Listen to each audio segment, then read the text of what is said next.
Good evening.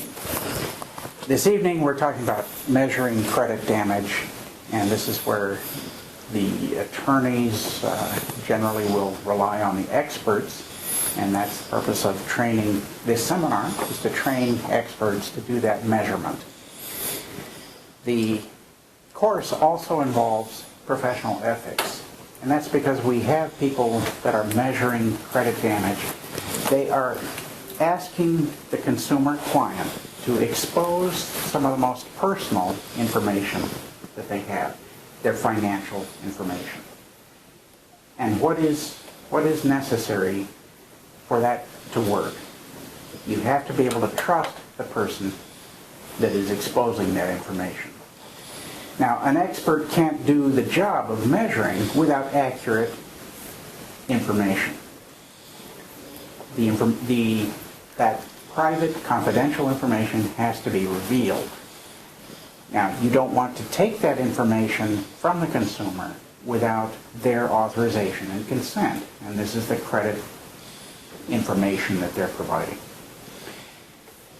It is not it's not that it's tangled up with professional duties here. The duties are going to be your roadmap for measuring. They will be your roadmap for conduct, for testimony, and for applying what you learn. But from the outset, you want to do it ethically, and you want to become familiar with the rules of professional conduct that have been developed by professional people. I always like thinking about, what is a professional? Someone who can be trusted to perform a service, but doesn't take advantage of the fact that someone needs the service. So here you have somebody offering expertise who doesn't just scam the consumer with a need. Now, we've seen that, for example, in the loan modification business. You had a couple of attorneys that represented that they could do loan modifications for homeowners. Well, it turns out the lending industry was not going to do any loan modifications. They weren't going to do any. But they pretended to the government and to the consumers that they would, because the whole economy had collapsed. Now, were the attorneys who made those promises to the consumers, were the attorneys scamming the consumers? Or were the lending industries scamming the consumers for a second time? In other words, you not only put the consumer into an obligation that was inappropriate for them, secured by their house, but you then promised the consumer, the homeowner, that will modify it after the collapse so that you can pay according to its reduced equity. And then you don't do that either. And you trap all the attorneys, you trap an industry of people offering to help. And I want to emphasize this, that scammers will come in to need situations. They often will have genuine products. They will be skilled. They will have all the expertise. But if they take the money and benefit themselves at the expense of the consumer, in other words, the consumer is paying them to do a service, they take that money because it was a good market. The market had been wide open by the lending industry. But these scammers came in, took the money, and did nothing. So the consumer pays for no benefit. And that's where the trust comes in. If we can elevate expertise so that it gets applied in a manner that it can be trusted. As it happens, scammers are out there ready to ruin a good business. And if we had licensed professionals who had that expertise that many scammers have, many scammers can assure you that they know all about the industry. In the example I used, the loan modification industry. Kind of technical, has a few complicated parts, deeds in lieu of foreclosure, alternatives, they start talking these different language. short sales. Many of the scammers were better at that language than anyone else. But what was missing? They weren't trustworthy. They weren't professionals. They were taking advantage of the need and benefiting themselves at the expense of their customers. Licensed professionals can eat those scammers for breakfast. You can knock out those scammers. For example, if the state bar had told the consuming public to go to attorneys instead of going to unlicensed scammers, they could have knocked that industry out. So we want you to recognize that this profession is going to have two legs. You're going to amble through this profession with competence and ethics. You're going to have that trustworthiness, because if you don't have it, you will not be an expert, you will not be effective, you will not be able to function. So professional ethics is having those two legs. We're not going to teach you anything about benefiting yourself at the expense of consumers. Always be aware that you're part of a team of people oriented around what's best for your client. In this business, you're going to be working with attorneys. The more you know about the attorney's ethical obligations, the more you can assure that attorney that you're not going to get them in trouble. You're going to reinforce what they know their job is. They know what the ethical rules are. And we'll go over a few of them specifically. And I'm going to refer to the ABA model rules of professional conduct because they are emphasized more than the California rules. And the ABA is who? The American Bar Association. Okay? Just in case not everybody knows that. Now, California is I think, the only state that has its own rules that aren't already adopted largely by the ABA, but there's a tremendous amount of overlap, not in the language, not in quite the rules, but don't worry if you're taking the California bar, you still will be tested on the ABA rules. Now, rule number 1, I mentioned having the expertise. Rule number 1 is competence. An expert is somebody who has the expertise. We're asking you to be able to assure the attorneys you're working for or the consumers you're working for in getting your credit damage measured that you can do it, that you'll be able to have those tools. If you pretend you have those tools, if you fail to get the right documents, if you don't know what documents to ask for, you are incompetent. Here's another layer I want to suggest. Marketing this to the attorney. You're going to have to look these attorneys in the eye and explain to them that you are saving them from incompetence, because instead of just collecting medical damage, instead of just collecting pain and suffering, developing a chronology of the before and after that attorneys are always looking at in terms of damage, you are completing the damage picture that they are going to be trying to recover from the wrongdoer. An attorney who overlooks such a big category of credit damage is probably committing malpractice. It would be incompetent for them to overlook such a large type of damage. It would be as if they were taking a personal injury case and never asked about pain and suffering, never asked about LOE or loss of earnings. If an attorney did that in a personal injury case, they would be committing malpractice. Rule 1.2 is scope of representation. You want to be clear to your client what the scope of your testimony will be, what your service will be providing. You are not, if you're assessing the credit damage, for example, you're not necessarily calculating lost employment or lost earnings from a job. You might have that expertise separately, But this type of expertise is just going through the types of damage, the different kinds of assessments for measuring credit damage, not a lot of other things. So you want to be clear that they're not expecting you, and it's your job to make that scope of representation clear, that they are not expecting you to be an expert or to help them recover pain and suffering directly.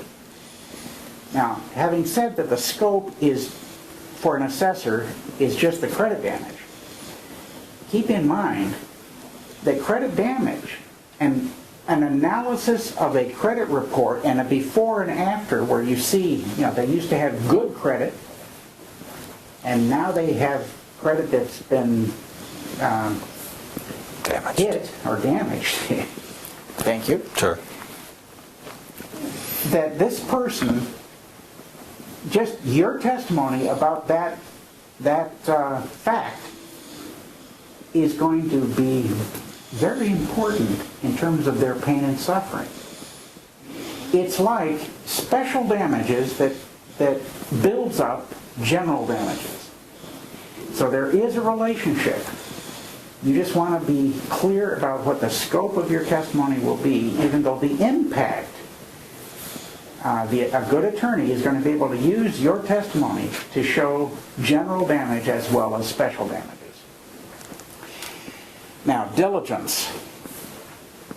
You're going to be helping the attorney to prosecute the case or defend the case, as the case may be.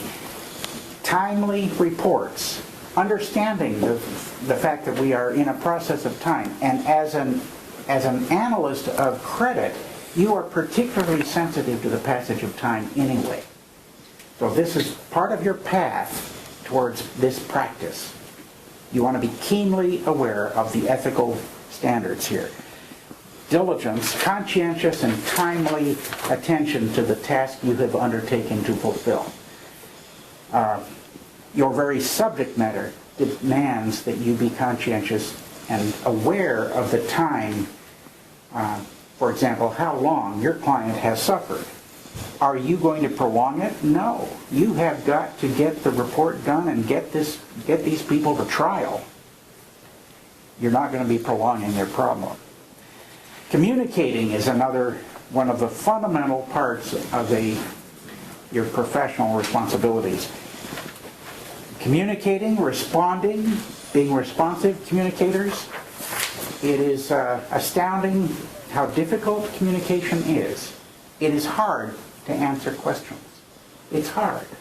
It's hard to answer yes or no questions. There is no yes or no in this universe. That's a very abstract idea. Maybe. These are hard ideas.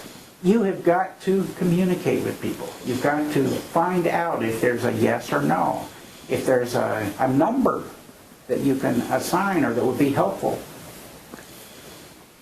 And your goal is to find damages that are ascertainable and specific. Now, it does not require, the law does not require you to have a mathematical number.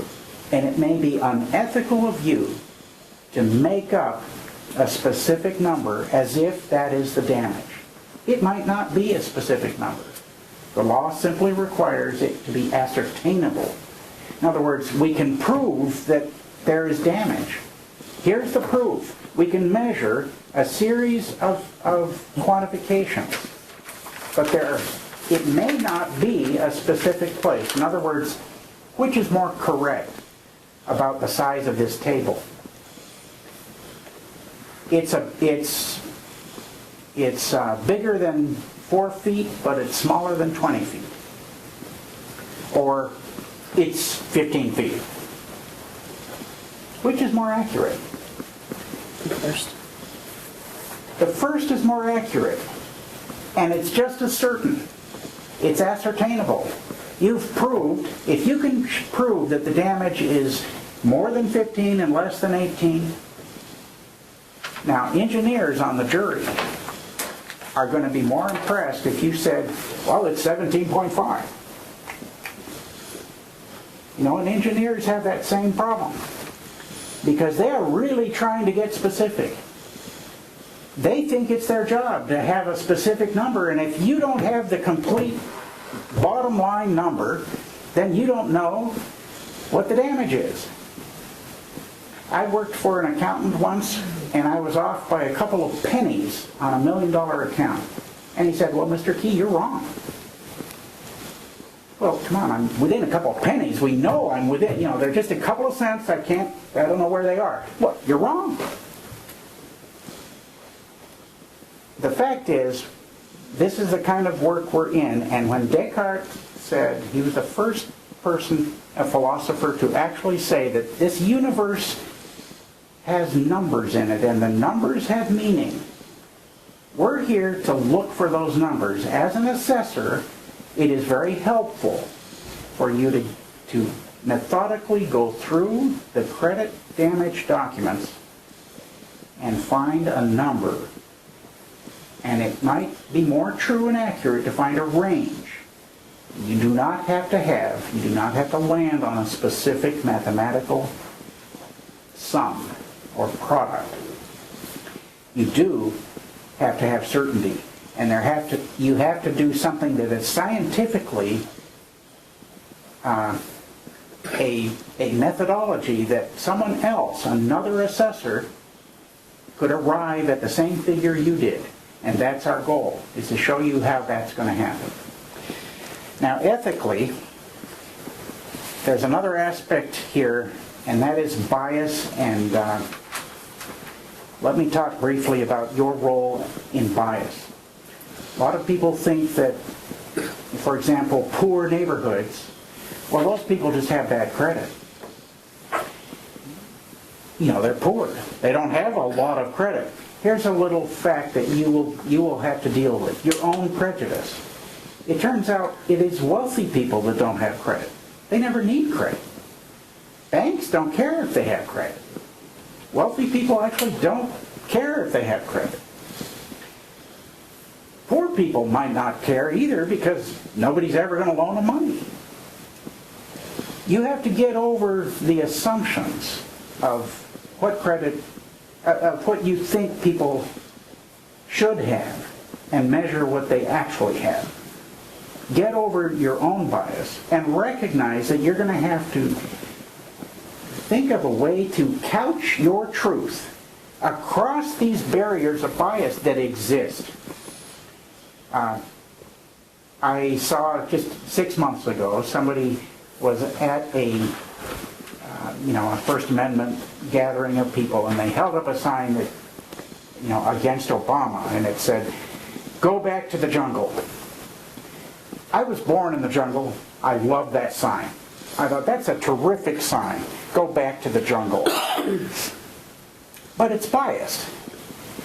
It's a belief that black people, Africa, jungle, you kind of got this thing, and maybe that reflected bias. So I go up to the guy, say, "Yeah, does this reflect bias? I mean, I know jungle, you're not calling them, an obscene word or anything, but you seem troubled by the fact that maybe he was born in the Hawaiian jungle." "Oh, there's a jungle in Hawaii. Didn't know that. Did not know that there was a jungle in Hawaii." You start to think about these layers of bias. I'm stunned by how biased I am. You can't get out. You can't get off that train. We are going to be biased. And there's a truth in bias. They're stereotypes. We use those stereotypes. And they're there because they are useful. But don't let them impede your ability to function and tell the truth. They can also be obstacles. Use them the way they should be used. A professional has no obligation to serve everybody. We don't need to serve people we don't like. There's a 13th Amendment that says you don't have to be anybody's slave. If you don't like them, you don't have to work for them. But don't create the impediments that make an unequal playing field. A free market requires an equal playing field. You can't run into a football game and shoot the quarterback. That's no longer a game. It's no longer a free market. It is the experts that are going to be policing this free market field. And of course, we know now historically that a free market is the source of prosperity. You are going to be equalizing the playing field with every word of your testimony. Now that concludes our professional ethics portion with the segment on bias, the ABA rules, and the bar itself in every state. Increasingly, you're seeing them turn towards professional ethics to see the importance of it. Do these rules make people better? No. And a lot of great men, women, I said men, a lot of great men have been become deeply depressed by the fact that lawyers with all these layers of professionalism turn out to be liars and cheats. And that's depressing because we can't seem to get them to be ethical. Do these rules work? I think we have to confront that and say, let's make them work. Let's make our practice an ethical practice that will elevate the playing field, and then we'll all prosper. There really is a reward here. If you obey the rules, and our job is to keep you out of trouble. You're not going to be facing the challenge of infraction, and one of your ironic realizations will be that the first people to accuse you of unethical practice are going to be unethical people. The very first people to step up and accuse you falsely and to intimidate you and to try to browbeat you in a deposition, they'll pound the table. They'll say, that's unethical. Oh, you have compromised the entire case on your side of the table because you broke this law that says you can't communicate with my client and you just tried to ask him a question. And it will make you feel a little intimidated. And the person who's accusing you is somebody who had been interviewing your client, weeks before the trial even began. So just be aware that these are double-edged swords, and you have to use your ethics, your familiarity with the rules. You have to be able to say to him in response, for the record, your challenge is inappropriate. And if you'd like to bring this up to the judge, we will address it then.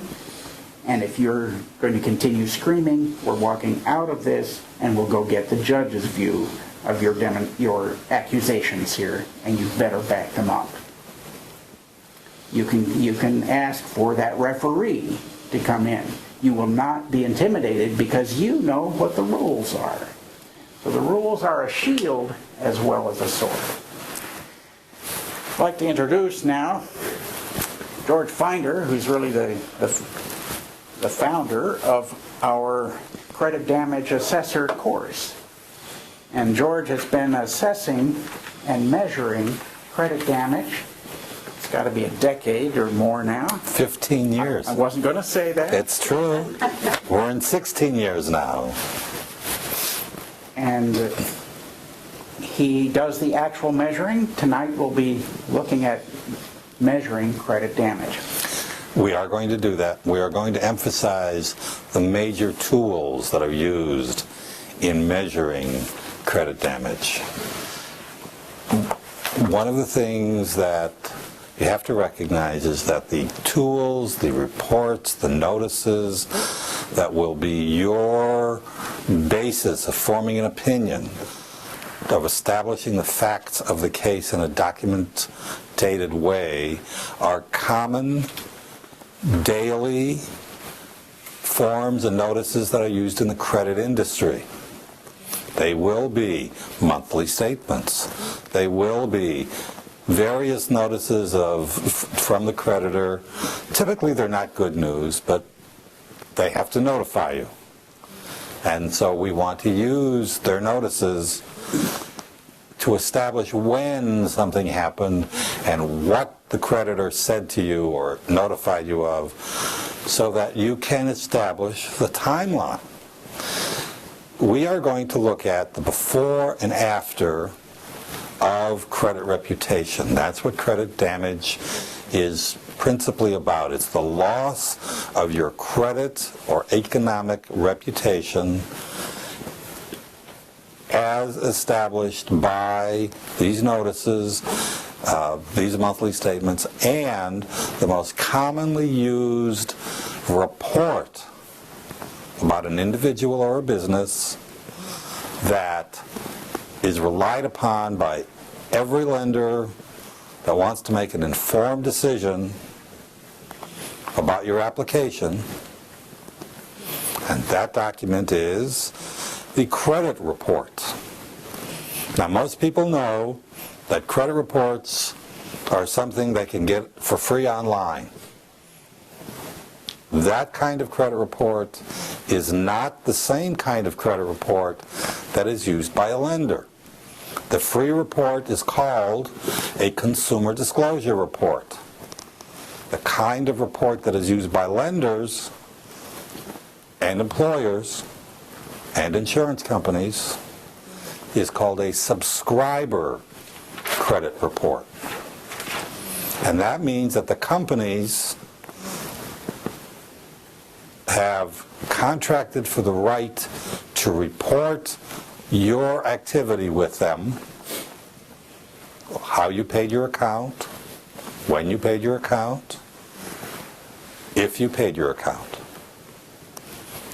And I would like to point out right here that credit reporting is substantially different in many, many ways from bookkeeping. With bookkeeping, you know that you owe somebody $umpteen, and if you pay them the $umpteen, the relationship is over. In credit, that's not true.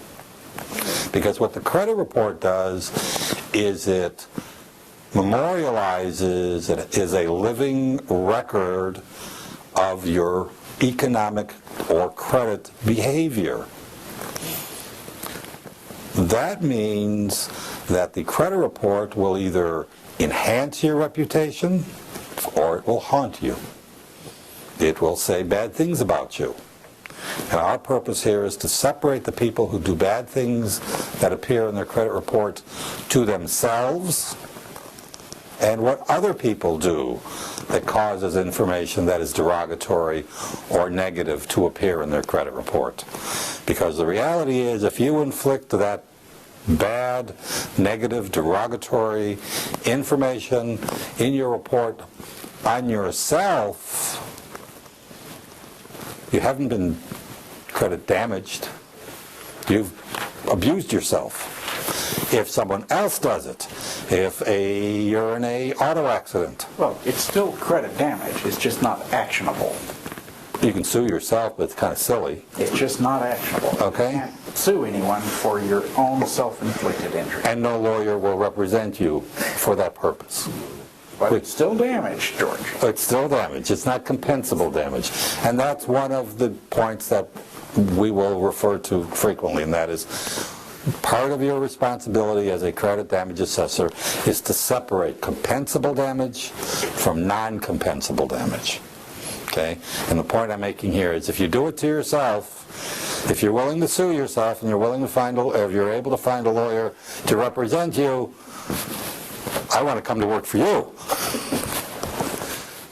So we're looking at responsible parties or accused or possibly responsible parties who are typically defendants that have, through their actions, caused negative information to appear in your credit report.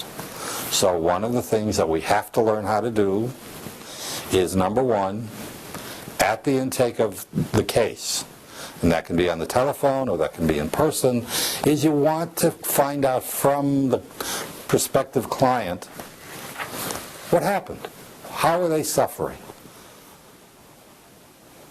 And then, and I like this because it's the fun part, you get to confirm what they told you.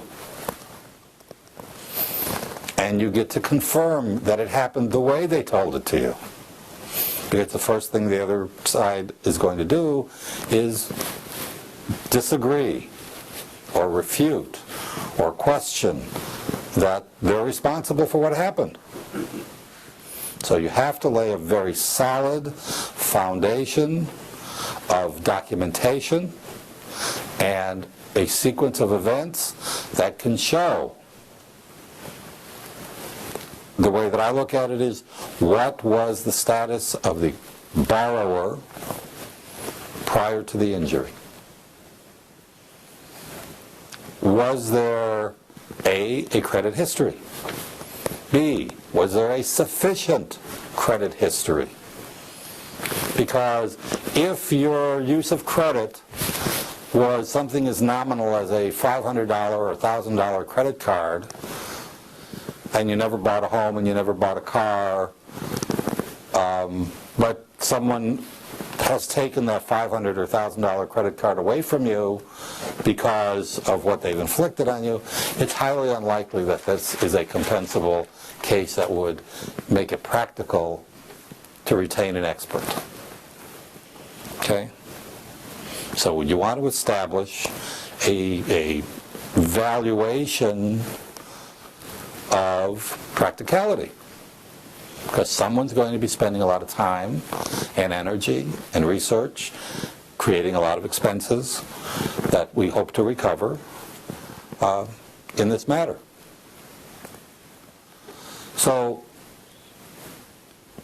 the good news is a lot of this information is available in the credit report. There are presently 3 national companies that issue credit reports. The youngest of the 3 is Experian. It's less than 20 years old. It used to be TRW. Many people in the mortgage business still refer to it as a TRW. The other companies are TransUnion, which is quite a bit older, and the oldest company is the company that publishes the Equifax report. And that company is called Credit Bureau Incorporated, or CBI. Now, CBI is the oldest credit bureau in the country, and that, under different identities, the company that is today CBI goes back to 1899. Now, between 1899 and 1970, consumers did not have the right to know, the legal right to know, what was in their credit report. And let's just say that credit bureaus were very creative about what they put in there. Not so much that they were creative in terms of making things up, but they were creative in finding derogatory, negative, bad information to put in your credit file, because credit bureaus had come to the realization that bad news sells better than good news. So if your wife was a drunk, or you were a drunk, or you didn't go to church the way that it was considered proper, or you beat your children and your wife and your neighbor or whatever, any bad information they could dig up on you, they put in there. George, a couple of questions. Sure. You mentioned these credit bureaus. Are those government agencies? No, they are private in the sense that they're not government agencies. They are publicly traded stock ownership companies. And the information that they gather on consumers, who owns that information? They do. Just as the bank owns its records of your activity with that bank, the credit bureau is the custodian of the records of your transactions, and that custody is what the service that they provide. Now walk me through why one of these 3 competing agencies or bureaus, and let's give you an Also a repository. One of them collects some information about me, and it just lists a few negative things, but just a few. And then another one of these agencies collects a whole bunch of negative stuff about me. They have lots of derogatories, I was late, and they document each late payment I've ever made. They have 15 or 20 late payments there, in a year. Yes. Why? 15 or 20 in a year, that's a good trick, Tom. Which one would be more competitive in the marketplace? Neither one. Because while they all agree that credit information that is negative sells better, the savvy lender does not rely on information from one bureau. The savvy lender, which more typically than not is related to mortgage or property acquisition, will, and now currently by law, are required to get at least 2 of the 3 credit bureaus, and by tradition, mortgage companies get 3 of the 3 credit bureaus. So there is no competitive advantage in that sense. Okay?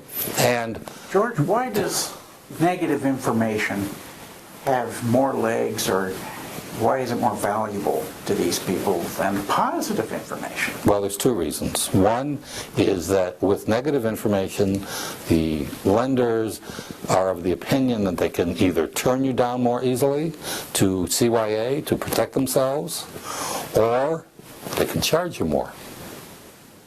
Rates go up, but we're getting ahead of ourselves. Let me go back to documentation here, okay? But that's why the market share of the various credit bureaus is important, but they don't vary that significantly. Well, they're marshaling negative information. Yes. And again, negative because it allows a loan processor or a loan committee or whoever is involved in the decision-making process, whether it's a loan underwriter, to find a way to protect themselves from making a bad decision. And human beings want to keep their jobs, and negative information is more self-protective to the lender, the decider of that application decision. Now, let's just look at that fact. Sure. The subscriber is a merchant who's about to extend credit, about to make a loan, maybe sell a product over time to a consumer. Yes. Now, suppose they had information about the consumer that was good. The consumer had paid off a house, and there's this payoff amount. The consumer had married somebody that had good credit. That's good information. The consumer had made current child support. Good information. And the other bureau has negative information. Now, the lender is about to make this decision about whether or not to extend the credit. Wouldn't they just as likely say, look, this consumer has a good reputation. I can rely on them to repay me because they have a good reputation. I'm waiting for the question, yes. But I have another agency that says, my goodness, they look like they don't. How about, Aren't could they this good? be the same person? Would that be a consideration? Johnny Smith versus Bobby Smith, or Jonathan Smith, that live on the same street? They could have file confusion. There are a lot of things that could happen, but one of the things... the person making that decision can justify the denial if they find negative information that justifies it. You can't justify the denial if there's good information. Well, lenders are not in business to deny loans, but lenders who want to stay in business have to make loans that have a high probability of being repaid. That's it. Okay? And that's the kind of information that lenders, loan committees are looking for in the credit report if they know how to read them. And once again, you've taken me a little afield, so let me get back to where I need to be. Okay? So, when a lender looks at a credit report, one of the things that becomes very evident is that not all merchants subscribe to all 3 credit reports. And that's why the negative credit report will read differently than the positive information on the same information because they have different subscribers. The way to get around that is look at all the credit reports that are available. You get all 3 bureaus, you get the most complete picture possible of that borrower. And based on that most complete information possible, you can make a most defendable decision on that loan. Because if you're the loan decision maker at that company and you start making bad decisions, somebody's going to come back and say, you know, Tom, you approved these 11 loans and 9 of them have gone into bankruptcy. We need to have a talk about your evaluation skills. How can you justify all 9 of these notes? What do you mean they were your cousin and they needed some help? Okay? That's not a good reason to make a loan. So you would have to have a good reason to either turn them away, because if you turn away enough loans, the company goes out of business. They're not making money. If you accept loans that shouldn't have been accepted because there's information in the credit reports that would lead you to believe that the borrower is not creditworthy at the criteria that your company has. And that's a very important distinction because not all lenders have the same criteria. We'll get into that a little more later. So now you have to balance. This is the role of the credit expert as well as the loan application reviewing staff. Is this somebody that we want? Is this somebody that's going to repay us with at whatever we agree is going to be the terms of the contract? If they're a fabulous borrower, and I'm going to jump way ahead and say this is an A-rated borrower. Everything in there, all 3 of their credit reports, even though it's different companies, says these people pay their bills on time. They may not eat every day of the week, but they're going to pay their bills every day, every month, on time, no matter what. We like those kind of borrowers. That's good. You show the same report to a different company, different subscriber, and they say, wait a minute, these people aren't so good. Maybe they're too good. Not that anybody would really say that, but they would say, you know, we can loan them more money than they're asking for because they're not asking for enough. We have to tell them they can't just borrow $10,000 from us. We want them to borrow a lot more. You get this a lot with signature loan or storefront lenders. Okay? They also charge more.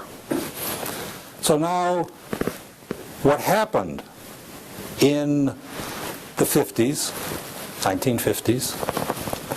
is that the credit lenders were spending lots and lots of money, hours and hours on end, weeks and weeks on end, training their staff, which turned over, how to read a credit report. And at that time,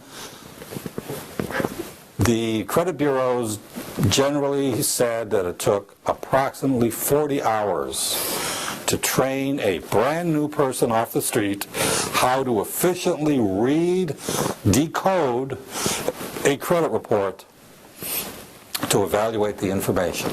Now, we talked a minute ago about the free credit report versus the subscriber credit report. And one of the major differences between the free credit report and the subscriber credit report is that the free credit report must be in plain English. You cannot use codes. Plain English. And as a result, those credit reports will typically be 16 to 30 pages. And that's without contact information. That's just account information on the average American that gets that kind of report. Okay? The bureaus are very adamant about efficiency, And they didn't want to spend the money on a 16 or 26-page report. So they devised codes wherein they could put a lot of information into the minimum number of pages or space required, and in order to learn those codes, which we will go over this evening, it took, according to the bureaus, approximately 40 hours.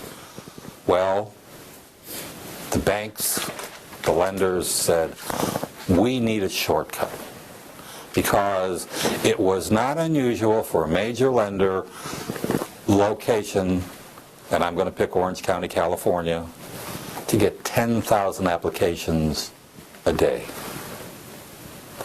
Now, what if it was only 10,000 applications a month? That's a lot of time. That's a lot of paperwork to look through. So the lenders had to cut back on their staff, had to cut back on the overhead necessary to appropriately evaluate or get a shortcut to prioritize which of these 10,000 applications should we look at first, and which should we put in the queue or the line to get to as we can. Now, there are some stipulations to that, but I don't want to get into that detail. They want to know, how can we do the most number of loans in the least number of times safely? Give us a way to prioritize the applications that we're going to like. And so what was then the TRW company came up with what they call the National Risk Score. Now, up until that point, lenders were categorized, and are often still categorized, by 4 or 5 letters. Those letters, or we call this an alpha ranking, A, B, C, D, F. An A borrower. Borrowers. Yes. I'm sorry, I thought I said borrowers. Applicants, actually, were rated by one of those 4 numbers. Were you an A borrower or a B borrower? Were you a C borrower or a D borrower? Were you what I call an F borrower? Or actually, it's an H borrower, and that stands for hard money. That's where Guido comes into your neighborhood and helps you out, okay? So the problem was specificity. How do you take a numerical factor and an abstract factor such as probability of payment, timeliness of payment based on your history? Those are all numbers. How do you turn that into a letter? So every lender had their own definition. Every lender had their own profile of their ideal borrower, all of which is still true today. And it used to be that a borrower who had no more than 2 late pays within a 2-year period on any kind of credit was considered an A-rated borrower. Now, not all banks had that definition. Not all lending institutions had that definition. So it was kind of a fuzzy area.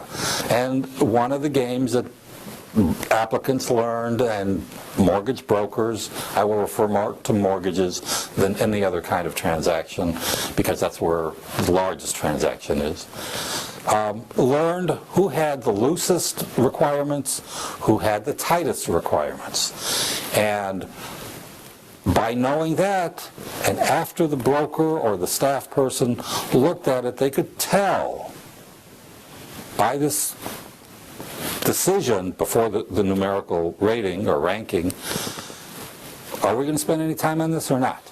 Is this an A borrower or a B borrower? And it used to be for many years that if you were not considered a prime borrower, an A-rated borrower, major institutions didn't want to talk to you.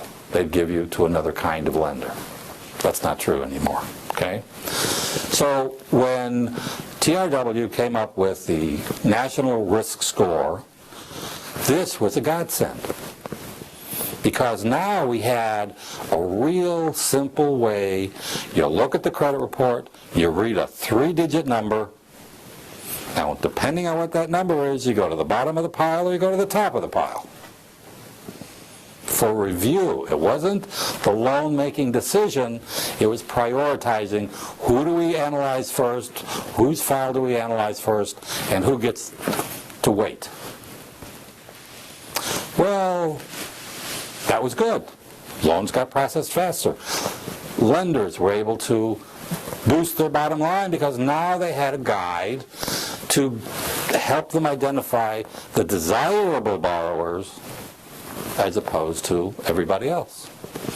The problem was that the numerical score, because every lender had a different ideal borrower profile or description, the loan broker or the person taking the application or reviewing the application could tell almost immediately or may jump to the conclusion that if your credit score was 700 and the guy next to you was 850, that they were going to jump for the 850 score because you were approvable.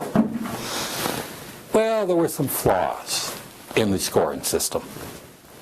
It used to be that if a loan broker shopped your loan, whether it was for an automobile or whether it was for a mortgage, and they sent your application with sufficient information to a decision being arrived at, all of those inquiries added up and hurt your credit.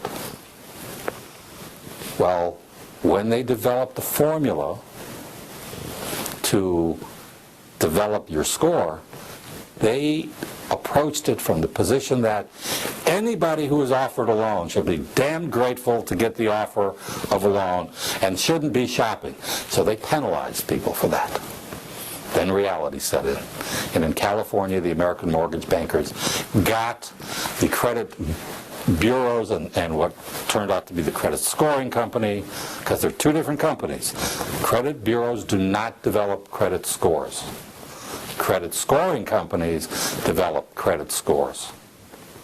They all pretty much use a program developed by a company that currently is called the Fair Isaacs Company. Now, the scores are not identical because the criteria is not identical. Okay, every lender of any size in the United States has their own ideal borrower profile. They want to know why you're married. They want to know what kind of accounts you have. They want to know how many accounts you have.